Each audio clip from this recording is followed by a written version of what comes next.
Okay, I've used the new Apple Vision Pro. I had about a 30-minute demo just using this new headset. I had about 1 trillion questions, so I tried to ask as many of them as I possibly could of Apple to get all the answers I could for you and for myself.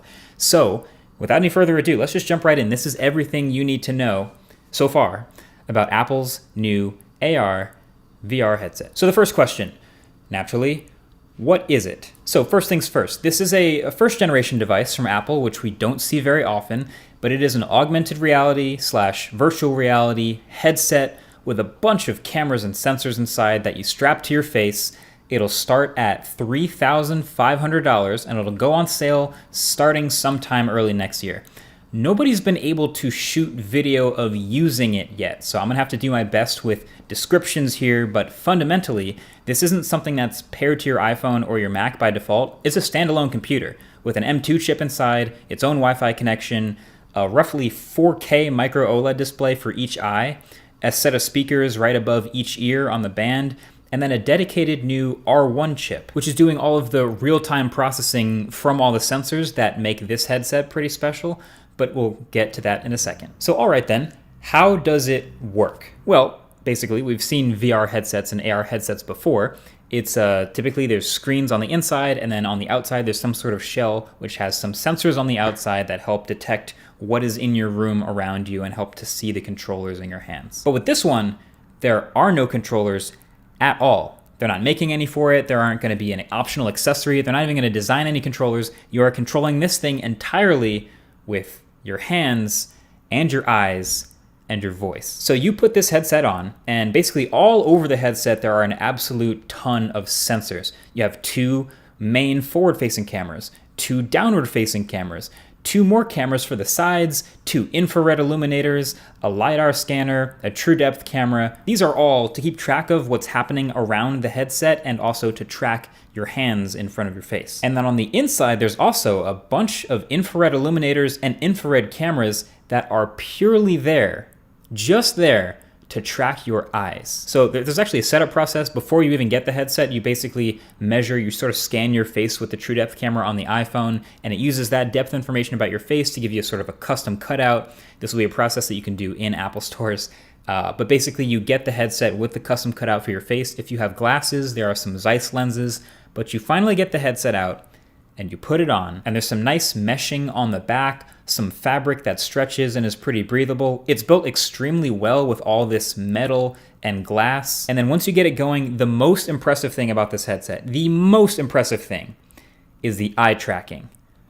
I'm not even kidding. This eye tracking is sick. So basically, the eye tracking in this headset, as it looks at your eyes and keeps track of where your eyes move around, is the closest thing that I've experienced to like magic. Like I normally don't call tech things sort of magical or surreal like this, but this was, even for a pre-release product, kind of unbelievable how well it does. Anytime you move your eyes around the UI, it would immediately highlight and select exactly what you're looking at, no matter how small the target was or what you're looking at. And then when you want to select something, all you do is take your fingers like this and just touch them together. That's how you click. So you look at something, click. Look at something, click. So there's a calibration process when you first set up the headset, you put it on for the first time, where you basically just look around with your eyes at a bunch of different dots so it learns your eyes. And then from that point on, you're just cruising, you're sailing through everything by just looking at things. And it feels like telepathic. You just look at something and select it, and that's it. So this is how the whole UI works. Pretty much every other headset has the ability to use your hands to select things, but most of them rely on the sensors on the outside to keep track of a set of controllers for maximum accuracy. But this massive array of sensors on the outside of Apple's headset have done an impressively good job of picking up what my hand is doing, kind of no matter where it is. So like I said, there's sensors all the way around the thing. They're facing forward, but they're facing sideways and facing down, so I can just kind of rest my hand like wherever and look at stuff and click. I don't even have to move my head. I can just look at something and just click my fingers. I kind of did it by accident a few times. Like I'd just sort of be sitting there and my fingertips would actually touch and I'd select whatever I was looking at. But pretty quickly you get used to just doing this. Now there are also some text boxes. Occasionally you want to type something, and so you can look at the text box, select it, and then a keyboard will pop up and you can look at the letters, but also you can just look at a search box field and just start talking and it'll start filling in whatever you're saying because there's microphones on the headset. And there's also something they're calling Optic ID, which is basically kind of just the fingerprint ID of the headset because it's looking at your eyes, and everyone's eyes is a different unique biometric pattern. And so you log in just by putting the headset on and it looks at your eyes.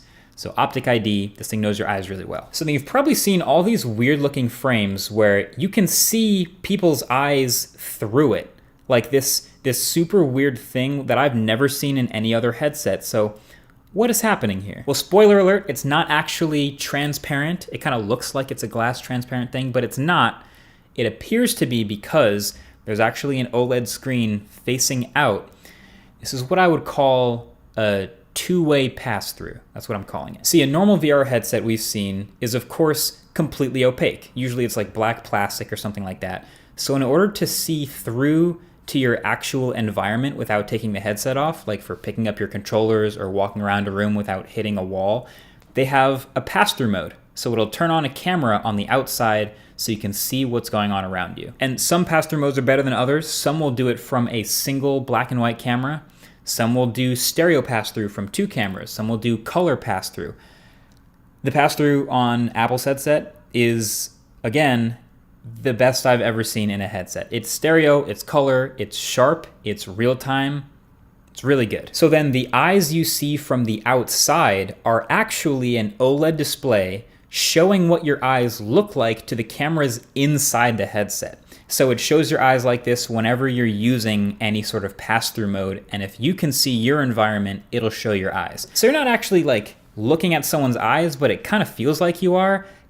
Kind of creepy a little bit. I don't know. It's the simplest way of explaining it. If they're doing something fully immersive in VR, like watching a movie or playing a game, then it won't show their eyes. It'll show this graphic over their eyes instead. It's a really interesting look. It's a bold look. I just have this like thought of like you're on a airplane and the flight attendant walks up and taps you, hey, do you want any water? And you just look up and your eyes shine through the headset. It's just a weird thing. I don't think it's smart, but I don't think other headsets are going to do it because most of them don't have it in the budget to have a screen facing the outside. But then let's get to the burning question you've probably already been thinking. What does it actually do? So, okay, I'm separating this into three bulk categories that I made up and I'm kind of proud of here, which are computing, content, and connections. Now, actually, I should preface this all by saying this is a first-gen product, so right now the only apps that show up on the home screen are Apple's apps. Just like when the first iPhone came out with no app store, it's just Apple's apps. But the reason this is coming out, or at least getting announced so early, but it's not coming out till next year, is to give this window for developers to start developing their own apps and making cool things for this headset to do that are way more interesting and way more functional, but it does have a core set of functions. So for computing, I think this is the one that's probably the least likely to be used by most normal people, but it is a pretty direct shot at what Meta just did with the Quest Pro, the $1,500 Quest Pro. So you can use this thing as its own computer with web browsing, etc., with these 4K windows in front of you that you can move around and do all kinds of stuff with your hands. Now, this will be its own OS. Again, it's not running off your phone or anything. It's running a whole new operating system called Vision OS. And it seems pretty similar to iPad OS, just in the fact that, you know, you're just touching things in iPad OS, and in this headset, you look at something and then you touch your fingers together, and that's basically just like a normal touch.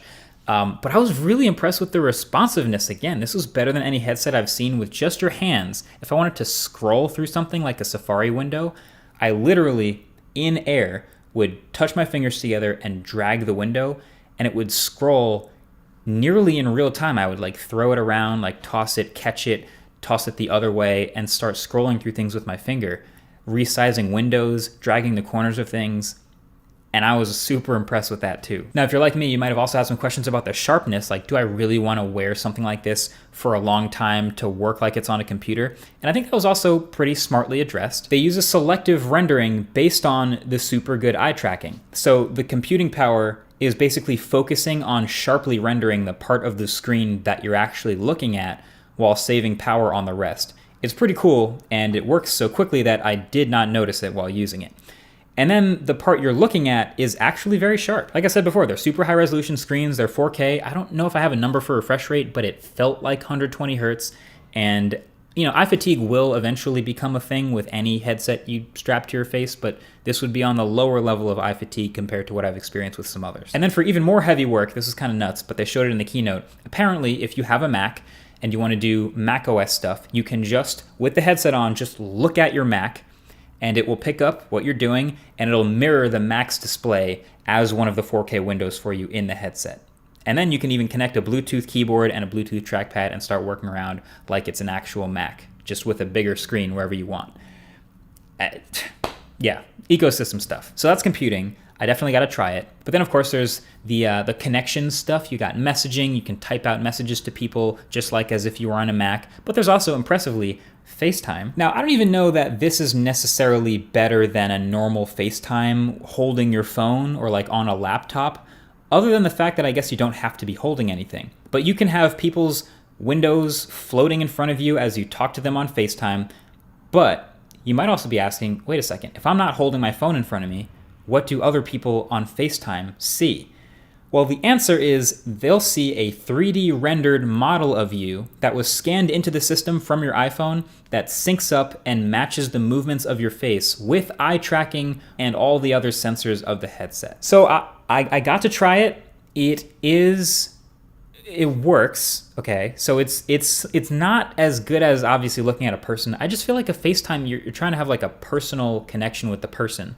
And this is obviously more personal than an avatar or like a cartoon of you, but it feels kind of somewhere in between. It's kind of like a Google Project Starline, which I just did that video about a couple weeks ago. If you haven't already seen that, I'll leave a link with a like button so you can check it out.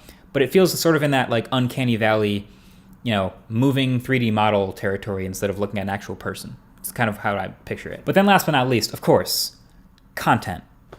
People are just going to watch content on this thing. And I think this is the industry, now that Apple's jumping into it, that is poised to explode. Like, we've had VR games and VR videos for a long time, and Apple is now also able to do this. They, of course, put their own spin on it, and they can use the power and the draw of the Apple brand to get content creators and big motion picture studios and sports leagues and all kinds of creatives to work to make content that looks really good, specifically on Apple's headset and in Apple's formats. I can personally say from my demo, hell yes, I would pay to watch an NBA game courtside in the VR headset. The quality is good enough, and obviously it's not going to be as immersive as feeling the energy from the crowd, but you're not paying courtside prices. You'd probably pay, this is a total guess, $10, $20 to watch an NBA game courtside or have some subscription to do that. I would totally do that, and it would be fun. But even with regular 2D content like movies, just watching a regular movie, you can totally just sit back, put the headset on, maybe even put some headphones on, and just like on a plane seat, just watch a movie as if you're in a theater for one, which is pretty sweet. There is that digital crown on the side that actually lets you spin it clockwise to move in more immersion and fully envelop you in the VR environment, or you can turn it counterclockwise to bring in more of your real world environment with pass-through in your peripheral vision. Kind of a neat trick. And then there's also this kind of weird feature where you can take 3D photos and videos with the cameras built into the headset itself, and I did not like this one. So there was a demo of like a recording from a headset camera of a kid blowing out some candles on a birthday cake, basically, and I got to watch this actual scene in the actual Apple headset. So because there's two cameras like front facing, they can record stereoscopic 3D. So you can turn on the recording and in that moment sit down and record a super immersive video, and then when you watch it back in the headset, it's like you're reliving this moment in 3D, which can feel kind of cool, but I can't get the image of like the dad at the birthday party with the headset on just recording things, like walking around. It just doesn't, it's, what kind of memory is that for the other people around you, Like I saw this and I immediately thought back to the reasons we all know why Google Glass failed, which is it was ahead of its time, but it's also like you're walking around with a camera on your face and everybody knows that you have a camera on your face. It just wasn't cool. Dad, what are you doing?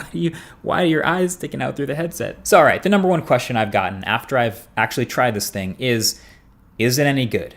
Is this headset any good? And the answer is Well, yeah, some of the parts of this headset that I tried are actually the best I have ever seen in any VR headset by a mile, specifically the eye tracking and the hand tracking. Now, of course, it's going to be up to developers to really make it good, but I think the foundational, like, how do you use it part is pretty amazing.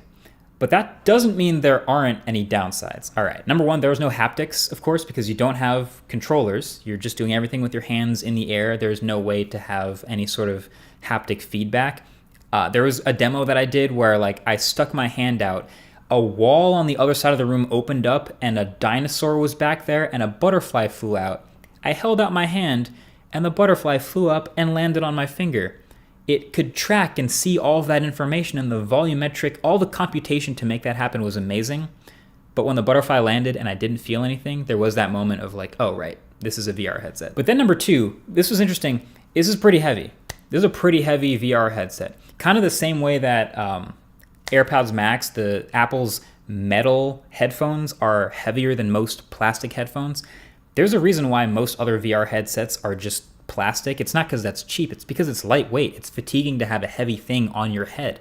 And this is a headset made of metal and glass. It's heavy. Now, it is also super well built. Like, there is no arguing that. But I do wonder about using it for longer than the half hour that I did. I wonder if it would be more fatiguing to my head.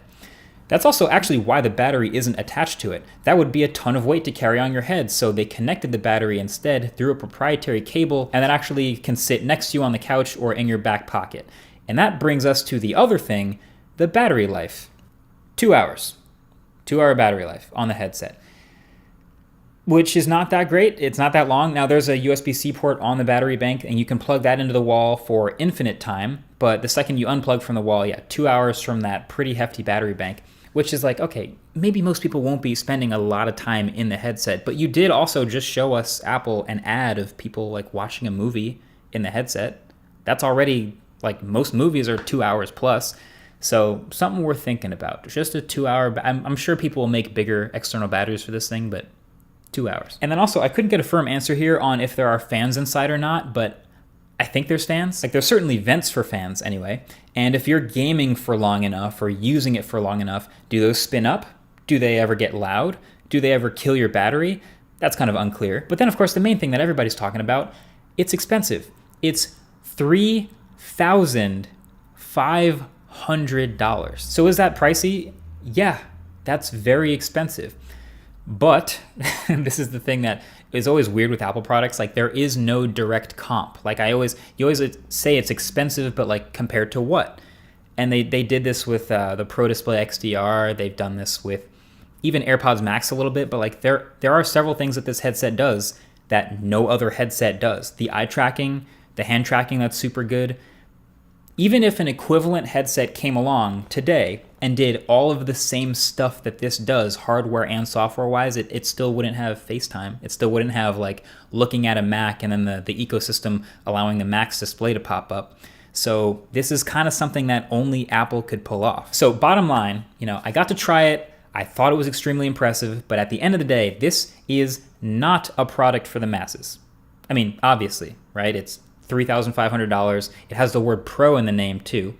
But this feels like the Series Zero, like the Apple Watch. Remember when the Apple Watch first came out, the Series Zero, where it's really going to be up to the first gen, the early adopters, and the developers to decide the direction that this thing goes, to decide what people actually want to use it for. And that'll shape the future versions of it that we may eventually get down the road. Then maybe someday there's like a Vision SE that's like $400 that the masses will all adopt, and it'll be this next generation hit product, maybe. But as of right now, this is very much in the sort of early adopter, people like me, people like watching this video testing phase to figure it out. So that's the Apple Vision Pro. It's the rich person's toy and the developer's muse for right now, but we'll see how far this thing goes in the near future. It's coming out next year. It's not that far off. It's not that far away. It's really interesting times. Either way, this was also part of a huge entire WWDC keynote. So if you want to watch my recap of the rest of that stuff, ideally get subscribed, because there's going to be a video recap of the biggest announcements, of which there are many other things. And also, I'll shout out the Waveform podcast to get subscribed there too, because the next episode, I'll just say it, it's a banger. It's pretty sick. So hit sub, hit like, hang out in the comments. That's been it for this one. Thanks for watching. Catch you guys in the next one. Peace.